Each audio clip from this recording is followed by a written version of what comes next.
नाज़रीन, फलस्तीनी रेजिस्टेंस के और अंसारुल्लाह के मुसलसल हमलों की रिपोर्ट सामने आ रही हैं और फलस्तीनी रेजिस्टेंस के हमलों में वेस्ट बैंक और गजा दोनों जगहों पर इजरायली फौजियों की मजीद हलाकतों की रिपोर्ट सामने आ रही हैं और पिछले 72 घंटों में बड़ी कैजुअलिटीज हमने देखी हैं, जिसमें हम देख रहे हैं कि इसराइल के अंदर गुस्सा बढ़ता चला जा रहा है और इजरायली आर्मी ने यह कह दिया है कि अब जो गजा का सीज़फायर है वो हो जाना चाहिए। इजरायली आर्मी चीफ ने ऑफिशियली कह दिया है कि गजा का जो सीज़फायर है वो हो जाना चाहिए। उसकी वजह यह है कि अंदरूनी तौर पर इजराइल में हालात इतने खराब हैं और इसको उन्होंने वैसे ही सेंसर किया हुआ है जैसे ईरानी मिसाइल ने इजराइल के अंदर तबाही मचाई, लेकिन अब आप देखें कि आहिस्ता आहिस्ता हमारे सामने वो रिपोर्ट्स आ रही हैं कि एक्चुअली इजराइल के अंदर क्या हुआ।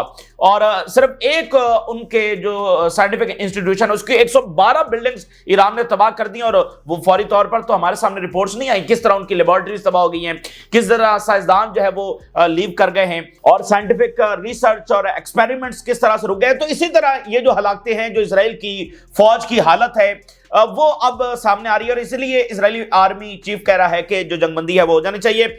मजीद जनाब हालांकि और साथ ये रिपोर्ट सामने आई है, इजरायली मीडिया ने खुद तफसीली रिपोर्ट जारी की है कि हमास तो एक मुकम्मल मुनज़्ज़म ऑर्गेनाइजेशन की तरह मौजूद है और जो इजरायली आर्मी बार बार दावे करती है कि अब हम हमास को अब हमने तबाह कर दिया है, अब कर दिया है। अब ताज़ा तरीन जो इजरायली आर्मी और नेतन्याहू की गवर्नमेंट और जो उन्होंने रिपोर्ट दी है कि हमास जो है वो बिल्कुल कोलैप्स के दहाने के ऊपर पहुंच गई है।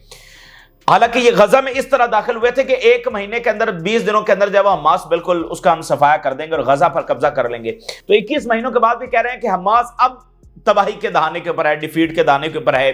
तो इजरायली मीडिया ने कहा अब भी वो डिफीट के दहाने के ऊपर नहीं है, बल्कि वो बड़े मुनज़्ज़म अंदाज के अंदर और कहीं पर स्नाइपर ऑपरेशंस हो रहे हैं, कहीं पर एक्सप्लोसिव डिवाइसेस लगाई जा रही हैं, कैसे इंफॉर्मेशन इंटेलिजेंस हमास हासिल कर रही है, कैसे उसके फाइटिंग यूनिट्स जो वो काम कर रहे हैं, वो उन्होंने तफसीली रिपोर्ट जारी की है।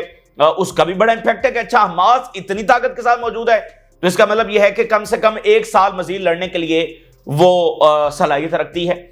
तो इसलिए अगर इजराइल जंग जारी भी रखता है और सीज़फायर नहीं भी होता तो एक तरफ इजरायली सोसाइटी के अंदर जो डिवीजन है वो बढ़ रही है और दूसरी तरफ इजरायली फौज जो है, अब आप देखें उनके फौजी अपनी जान ले रहे हैं, ये कोई छोटे वाकयात तो नहीं है। अच्छा, उधर क्या हुआ कि यमन ने बड़े ही खतरनाक फेज का उन्होंने आगाज किया हुआ है और उन्होंने एक और वीडियो जारी कर दी है एक और जहाज के गर्क होने की। और अब की बार क्या हुआ है कि उन्होंने एक जहाज को निशाना बनाया है और 4 क्रू मेंबर जो हैं वो उसमें हलाक हो गए हैं। ये इजराइल की तरफ ये जहाज जा रहा था, मुमकिन तौर पर इसमें इजरायली सवार थे या ये भी पॉसिबल है कि वो कहीं और से भी वो क्रू मेंबर हो सकते हैं, लेकिन 4 की हलाकत हो गई है। ये पहला इस नौयत का वाकया है। तो यमन ने बिल्कुल कैटेगोरिकली सारी कंपनीज को बता दिया कि इजराइल के साथ जो भी ट्रेड करेगा वो इस जुल्म का जो है वो शिराकतदार है और हम उसको जो है वो निशाना बनाएंगे। तो अब वो बड़ा डेंजरस मामला हो गया है। जहाज बकायदा वो घर कर रहे हैं और दरमियान में क्रू मेंबर जो हैं उनकी भी हलाकत हो गई है। तो यमन ने कहा कि हम इसी तरह से हमले जो है जारी रखेंगे। उधर जो तिजारती जंग है नाज़रीन वो दुनिया में बढ़ गई है। ट्रंप की जानिब से जो टैरिफ्स हैं वो बढ़ाए जा रहे हैं और मुख्तलिफ नेशंस के ऊपर लगाए जा रहे हैं और खासकर जो ब्रिक्स नेशंस हैं वो टारगेट हो रही हैं और ब्रिक्स के साथ साथ ट्रंप अपने इत्तेहादियों को भी टारगेट कर रहा है जिसमें साउथ कोरिया और जापान। तो ये एक बहुत बड़ी तब्दीली है, यानी ये जो इकॉनमीज हैं ये अफोर्ड नहीं कर सकती, इनको फौरी तौर पर मुतबादल मार्केट्स मुतबादल निज़ाम लेकर आना है, तेजी के साथ फैसले करने। वो उनकी जो इकॉनमीज हैं, उनकी जो कंपनीज है, जैसे बैंक ऑफ इंग्लैंड ने कल कहा कि बरतानिया की जो बड़ी बड़ी कंपनीज हैं, बड़ी बड़ी फर्म्स हैं, कॉर्पोरेशंस हैं, वो डिफॉल्ट कर जाएंगी। तो अब ना सिर्फ अमेरिका के इत्तेहादी वो इस वक्त सबसे ज्यादा तो वो खुद दबाव में है क्योंकि उनकी जो इकॉनमी है वो अमेरिका के साथ जुड़ी हुई है, वो अपनी चीजें अमेरिका में जाकर बेचते हैं। अब टैरिफ लग गए हैं, वहां पर कैसे जाकर बेचेंगे।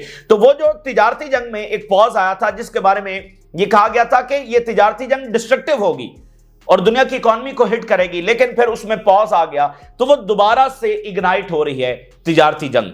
उसके ऊपर हम बात करेंगे। और जो यूक्रेन की जंग है उसमें रोज बरोज इतना इजाफा हो रहा है, इतनी वो वाइड स्केल और खौफनाक होती चली जा रही है कि वहां पर बहुत बड़े हमले हो रहे हैं और इस वक्त जो है वो रशिया के जो फॉरेन मिनिस्टर हैं उनकी और अमेरिका के जो सेक्रेटरी ऑफ स्टेट हैं मार्को रूबियो, उनकी मुलाकात कुआलालंपुर में हो रही है।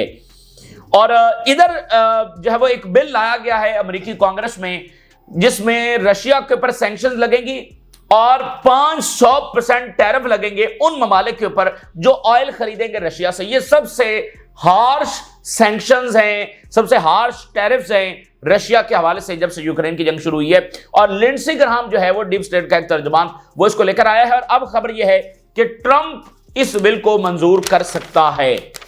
तो इस तरह ये मामला काफी ज्यादा तल्ख हो गया है और काफी ज्यादा खराब हो गया है। उधर जर्मनी कह रहा है कि कोई डिप्लोमेसी रशिया से नहीं होगी, बल्कि मिलिटरीली हम रशिया से निपटेंगे। तो रशिया से क्या निपटेंगे, मतलब रशिया को तो कैसे हराया जाएगा, एक न्यूक्लियर ताकत को जो अपनी एग्जिस्टेंस की लड़ाई लड़ रही है उसको कैसे हराया जाएगा। तो ये इस तरह दुनिया में यानी कि खौफनाक सूरत हाल है। अगर हम ब्राजील से जो आने वाली जो हेडलाइंस हैं उसके हवाले से जो मामला है वो मैं पहले आपके सामने रखता हूं।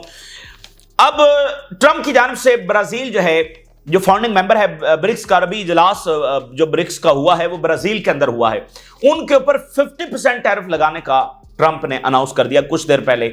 और इससे यानी जंग है ना, देखिए तिजारती जंग भी एक बाकायदा जंग है।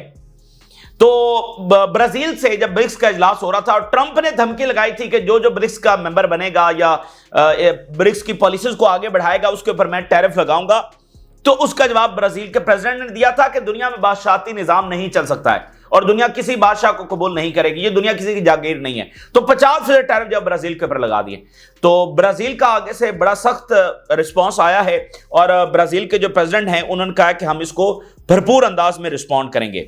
Brazilian president said his country would respond to US President Donald Trump announcement of imposing 50% tariff on Brazilian imports starting from August 1st। Brazil के सदर ने सख्त तरीन जवाब फिर दिया है और कहा है कि जो ट्रंप ने टैरिफ लगाए हैं उसका हम जवाब देंगे। तो ये एक प्रॉपर लड़ाई है, ये प्रॉपर जंग है जिसका आगाज हो गया। 50% टैरिफ ब्राजील के ऊपर लग गए हैं और ब्राजील कह रहा है कि हम जवाबी टैरिफ लगाएंगे। तो ये दायरा कार जब, और फिर साउथ कोरिया, जापान, उनके ऊपर वो अमेरिका के इत्तेहादिया उनके ऊपर टैरिफ लग रहे हैं।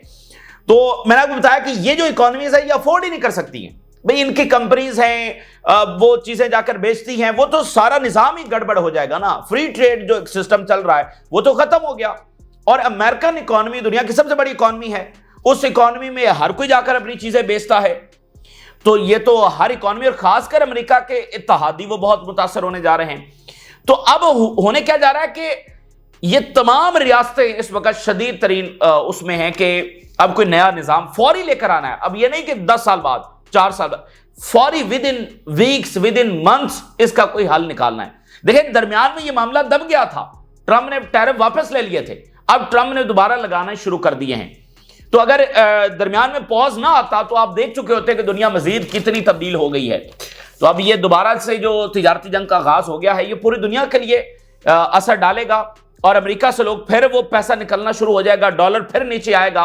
क्योंकि अमेरिकन इकोनॉमिस्ट पहले भी ट्रंप को ये वार्न कर चुके हैं कि टैरिफ अमेरिकन इकोनॉमी को फायदा नहीं देंगे बल्कि नुकसान देंगे। और $13 ट्रिलियन निकल गए थे अमेरिकन स्टॉक मार्केट से। तो अब वो दोबारा सिलसिला जब वहां पर शुरू हो जाएगा, लोग वहां से पैसा निकालना जब शुरू करेंगे। लेकिन ये बार बार ट्रंप का कभी टैरिफ लगा लेना, कभी वापस कर लेना, तो वो जो साख है वो मुकम्मल तौर पर मजीद मुतासर हो रही है अमेरिका की। तो ये एक बड़ा वाकया है। इसी दरमियान जो ग्रोक है, ट्विटर का एक आर्टिफिशियल इंटेलिजेंस का एक आप कह लें कि फंक्शन है ग्रोक। तो ग्रोक जो है वो जवाब देता है, आप कुछ भी उससे पूछें। तो अब वो अजीब खप पड़ी हुई, शदीद तरीन इस वक्त वो फ्रंट खुला हुआ है। अब हुआ क्या कि ग्रोक ने हिटलर को वहां पर हीरो डिक्लेयर कर दिया है। ठीक है, चूंकि देखिए इजराइल के खिलाफ एक पूरा मामला तो वहां पर चल रहा है, अमेरिकी सोशल मीडिया हो, यूरोप का सोशल, तो वहां पर लोग ग्रोक से पूछ रहे हैं और ग्रोक जो है वो हिटलर को हीरो डिक्लेयर कर रहा है। अब वो इतनी खप पड़ गई और ट्विटर ने अनाउंस किया कि हम इसको बंद कर रहे हैं, ठीक कर रहे हैं। इंजीनियर ने कहा इसमें कोई गड़बड़ आ गई है। ठीक है, और इसके साथ ग्रोक जो है वो ये बता रहा है कि इजरायली लॉबी जो है वो अमेरिका में उसका कितना इन्फ्लुएंस है, उसने कैसे सियासतदानों को जकड़ा हुआ है, वो जनाब एक पूरी अमेरिकी सोशल मीडिया के ऊपर पूरी जनाब एक लड़ाई चल रही है। और दरमियान में इलोन मस्क ने एक मानी खेज सा ट्वीट कर दिया। उसने कहा कि ग्रोक जो है वो पीएचडी प्रोफेसर से भी ज्यादा समझदार है। एक बामानी सा उसने ट्वीट कर दिया, यानी उसने गिरोह की हिमायत की कि जो कह रहा है ये सही कह रहा है। तो वहां पर यानी कि एक ये सूरत हाल है और हर तरफ से दबाव है। और जो एप्स्टीन वाला मामला, मैं आपको बता दूं, अगर आप इस बारे में ज्यादा नहीं जानते, तो एप्स्टीन वाला मामला अमेरिकन के लिए बड़ा सेंसिटिव है। और ताजा तरीन जो सर्वे आया बड़ा इंपॉर्टेंट है। 40% अमेरिकन ने ये कहा है कि ट्रंप एप्स्टीन में उसका यानी शामिल है, एप्स्टीन स्कैंडल के अंदर ट्रंप भी शामिल है, इसीलिए वो जो एप्स्टीन की फाइल्स हैं वो रिलीज नहीं की जा रही। अच्छा, जो एप्स्टीन वाला मामला है उसका ताल्लुक सिर्फ सेक्सुअल स्कैंडल के साथ नहीं है, उसमें बिलियंस ऑफ डॉलर्स, उसमें असैसिनेशंस, उसमें कैसे पॉलिटिशियंस को ब्लैकमेल किया गया, कैसे कौन से खौफनाक प्रोजेक्ट्स बनाए गए, क्योंकि एप्स्टीन का बराह रास्त ताल्लुक मुसाद से और इजराइल से भी निकलता है। इजरायली प्राइम मिनिस्टर जो है वो बराह रास्त एप्स्टीन के साथ लिंक रहे हैं, ये ऑन रिकॉर्ड चीजें मौजूद हैं, तो वो इजराइल के साथ भी ताल्लुक निकलता है। और इस वक्त जो ट्रंप इंतजामिया के बड़े पावरफुल लोग हैं वो भी एप्स्टीन के साथ जुड़े रहे हैं और फिर उनका ताल्लुक आगे इजराइल से निकलता है। तो वो यानी कि जितना भी एक कहते ना कि डार्क तरीन वो एरिया है, यानी एप्स्टीन के साथ हर एक चीज जुड़ी हुई है, जंगें, असैसिनेशंस, खौफनाक प्रोजेक्ट्स, मतलब जो एक होता है ना कि प्योर ईवल, वो सारी चीजें उसके साथ जुड़ी हुई हैं। तो अब वो अमेरिकन का सर्वे आ गया, वो कह रहे हैं कि हमें तो लगता है कि ट्रंप भी इसमें मुकम्मल तौर पर शामिल है, क्योंकि इलोन मस्क ने भी ट्वीट किया कि ये इसलिए रिलीज नहीं कर रहा क्योंकि ट्रंप उसका, क्योंकि मतलब जो भी एप्स्टीन के साथ जुड़ा होगा वो तो फिर उसने तो क्राइम्स किए हुए ना, वो तो बहुत सेंसिटिव मामला है, तो इसलिए वो एक पूरी कैंपेन वहां पर चल रही है, तो दबाव है हर तरफ से। इसी दरमियान आप देखिए कि फलस्तीनी रेजिस्टेंस जो है वो मुसलसल उसके रिपोर्ट्स आ रही हैं। अब ये नेतन्याहू जो है वो जब से गया है, कल और आज मुसलसल ये रिपोर्ट्स आई कि फौजियों ने अपनी जानें ली हैं। फिर जब से नेतन्याहू गया है, रोजाना गजा से रिपोर्ट्स आ रही हैं कि वहां पर हलाकतें हो रही हैं। अभी नाज़रीन क्या हुआ है कि वेस्ट बैंक के अंदर एक बड़ा ऑपरेशन हुआ है जिसमें स्टैबिंग और शूटिंग अटैक दोनों हुए हैं।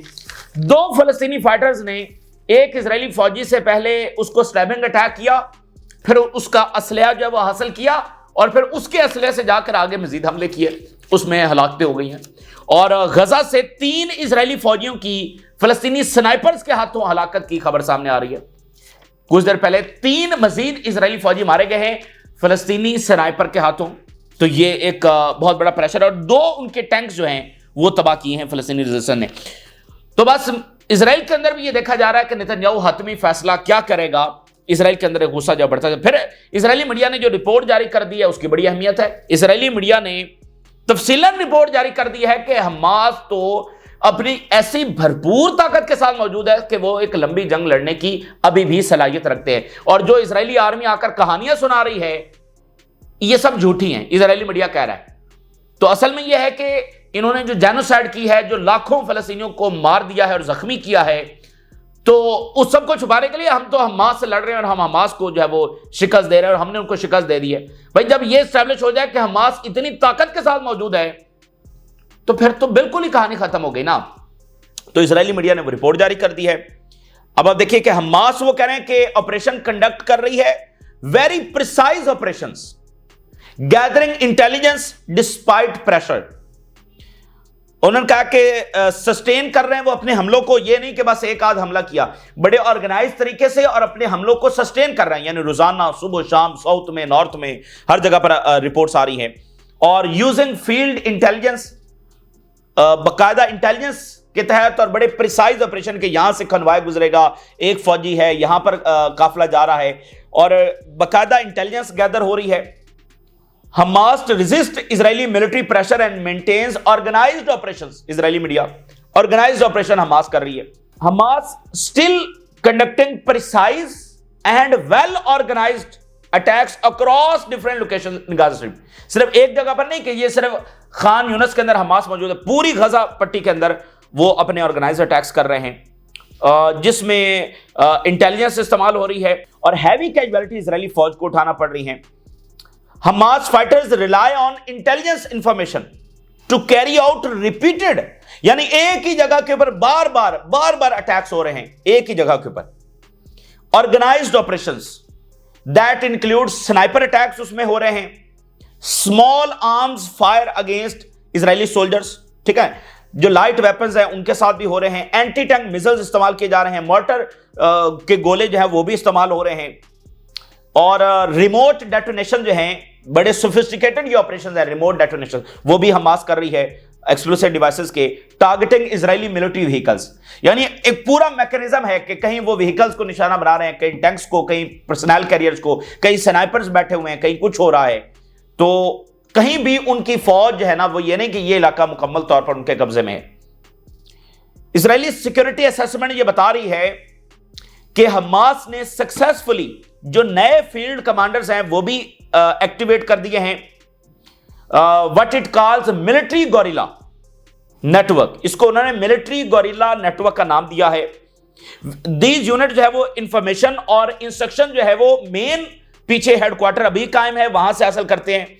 यानी फील्ड कमांडर्स हैं, उनको मिलिट्री गोरिल्ला नेटवर्क का नाम दिया है। पीछे एक मेन कमांड सेंटर मौजूद है जहां पर हमास की लीडरशिप बाकायदा इंस्ट्रक्शन देती है मुख्तलिफ जगहों पर कि यहां पर यह ऑपरेशन करना है, यहां पर यह करना है। And central camps before distributing orders to combat units deploy in the field. और सीनियर इजरायली रिजर्व ऑफिसर ने बताया, यह बड़ी इंपॉर्टेंट बात है कि गजा के अंदर जो टेम्परेचर है वो बहुत ज्यादा राइज कर रहा है। तो टेम्परेचर राइज करने की वजह से ये इजरायली फौजी जो है उनको नेगेटिवली इंपैक्ट कर रहा है और वो ऑलरेडी एग्जॉस्टेड हैं, और अब वो जो उनकी बॉडी है वो उस तरह से वर्क नहीं कर रही और वो बड़े लेथार्जिक हो चुके हैं और वो हर टाइम अलर्ट नहीं रह सकते। ऑपरेशनल अलर्टनेस जो है वो उनकी रिड्यूस हो गई है, एक जो वेदर कंडीशन वहां पर है, और इसलिए great opportunities to launch successful attacks. और इस तरह एक बड़ा फैक्टर साबित हो रहा है कि ज्यादा कामयाब हमले उनके ऊपर हो रहे हैं। यानी शदीद नहीं, देखिए वहां पर इतने बम गिरे हैं, नागासाकी और हिरोशिमा ज्यादा एक्सप्लोसिव तो वहां पर गिर गया है, तो अब वो एक बड़ा फैक्टर इनके अपने खिलाफ इस्तेमाल हो रहा है। फिर वो कह रहे हैं कि fundamental change Israel had hope to achieve through operation in Gaza remains elusive. जो वो फंडामेंटल चेंज चाहते थे कि हमास का मुकम्मल तौर पर उसको डिफीट कर दिया जाए, वो हासिल नहीं हो सका। Hamas has not been broken although Israeli officials repeatedly claims that. इस सब के बावजूद कि इजरायली हाई ऑफिशियल्स रिपीटेडली ये कह चुके हैं कि हमास को अब हमने हरा दिया है, अब हरा दिया है। Hamas has not been broken.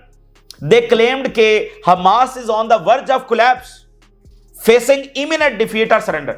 Israeli officials अपने लोगों को यह भी बताते रहे हैं कि हमास बस अगले 10 दिनों के अंदर सरेंडर करने वाली है। और जाहिर है कि यही बात वो ट्रंप को बता रहे होंगे, यही बात वो यूरोपियंस को बता रहे होंगे कि हमें बस 20 दिन दे दो, हमास तो बस सरेंडर करने वाली।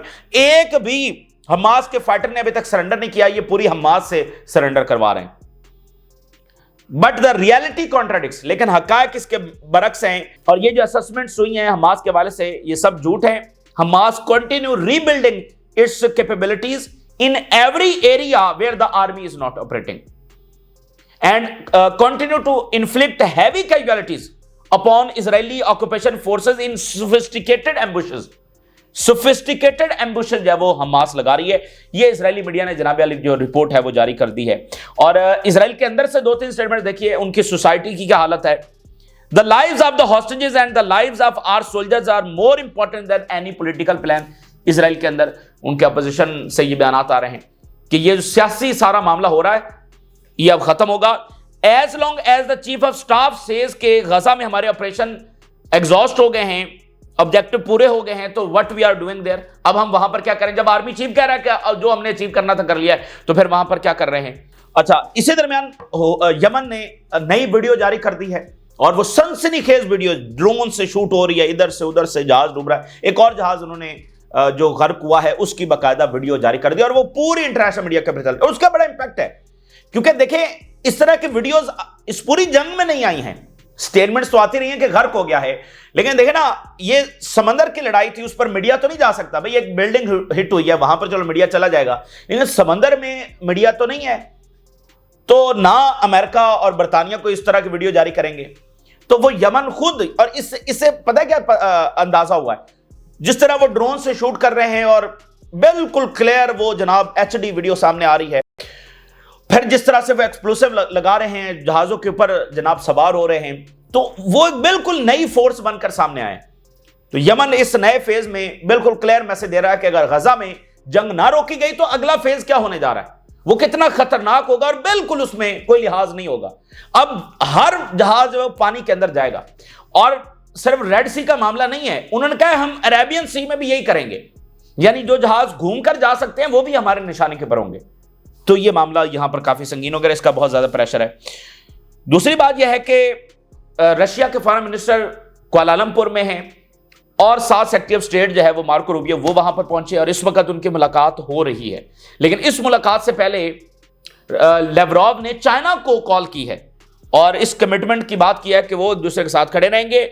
लेवरॉव and Chinese counterpart affirmed the rejection कि ये जो मिलिटराइजेशन हो रही है एशिया पैसिफिक के अंदर, इसको हम नहीं मानते। ये बड़ी बात है, यानी ये जो सारी एशिया में इंडियन ओशन की हम बात कर रहे हैं, अरेबियन सी की बात कर रहे हैं, यानी पूरा एशिया और फिर जो पैसिफिक है, यहां पर जो मिलिटराइजेशन हो रही है, अमेरिका जो डिप्लॉयमेंट कर रहा है, हम उसको नहीं मानते।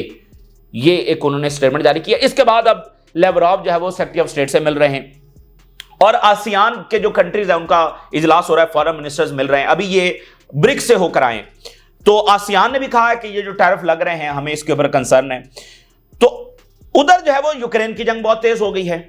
यानी अब आप देखिए इन मुलाकातों की क्या अहमियत रह गई है, वो टैरिफ भी लग रहे हैं, जंगें भी तेज हो रही हैं। अब वो सेक्रेटरी ऑफ स्टेट है, उसकी क्या अहमियत है, मतलब लोगों को नहीं पता कि इससे जो बात हो रही है क्या वो वाकईतन ऐसे ही होगा, क्योंकि अक्सर ऐसा हुआ है कि नीचे बात और हुई है, यानी सेक्रेटरी ऑफ स्टेट और सेक्रेटरी ऑफ डिफेंस बहुत बड़े ओहदेदार हैं, वो कोई और बात करके गए, ट्रंप ने कोई और बयान दे दिया। अब आप देखिए Rubio meets Russia's Lavrov in Kuala Lumpur और Russia launches record drone attack on Ukraine और after Trump criticise Putin. CNN Ukraine suffers heaviest attack as Trump criticise Putin. अच्छा, इसके साथ यह है कि ट्रंप जो है वो एक बिल लिंडसे ग्राहम लेकर आया है और उससे रशिया और अमेरिका में तलखी। देखें बाइडेन के टाइम पर तो बहुत तलखी थी, मामला आलमी जंग की तरफ जा रहा था और दरमियान में ट्रंप आया, उसने पुतिन से बात की, कहा जंगें खत्म होगी, ये होगा वो होगा, नेटो का हिस्सा यूक्रेन नहीं बनेगा, लेकिन वो कुछ भी नतीजा खेज साबित नहीं हुआ। लिंडसे ग्राहम बिल लेकर आया है और लिंडसे ग्राहम अभी यूक्रेन का दौरा करके आया है। 500% टैरिफ लगेंगे जो रशिया से ऑयल खरीदेगा और 7 सैंक्शंस रशिया के ऊपर मजीद लगने जा रही है। तो वो यानी तलखी, देखें इस बात को समझे कि ट्रंप के आने से वो पॉज का बटन दबा था, तो वो तो मामला फिर वहीं आ गया। ना ट्रंप ने मिडिल ईस्ट में कुछ किया ना यूक्रेन में, बल्कि वो तो मामला और खराब हो गया। तो वहां पर इतने शदीद हमले हो रहे हैं और इधर तिजारती जंग छिड़ गई है और मिडिल ईस्ट में क्या होगा, अगर सीजफायर होता है तो उसके बावजूद भी क्या परमानेंट सोल्यूशन होगा। और अफ्रीका में एक अलग कोल्ड वॉर जारी है और एक एक मुल्क के ऊपर टैरिफ लगना शुरू हो गए हैं और यूरोप अब खुद सोच रहा है कि भाई क्या करना है और फ्रांस और बरतानिया का दौरा हो रहा है। तो ये जनाब इस वक्त की सूरत हाल है जो आपके साथ शेयर किया। आपने राज रोगा करें, इजाजत दीजिए, अल्लाह हाफिज।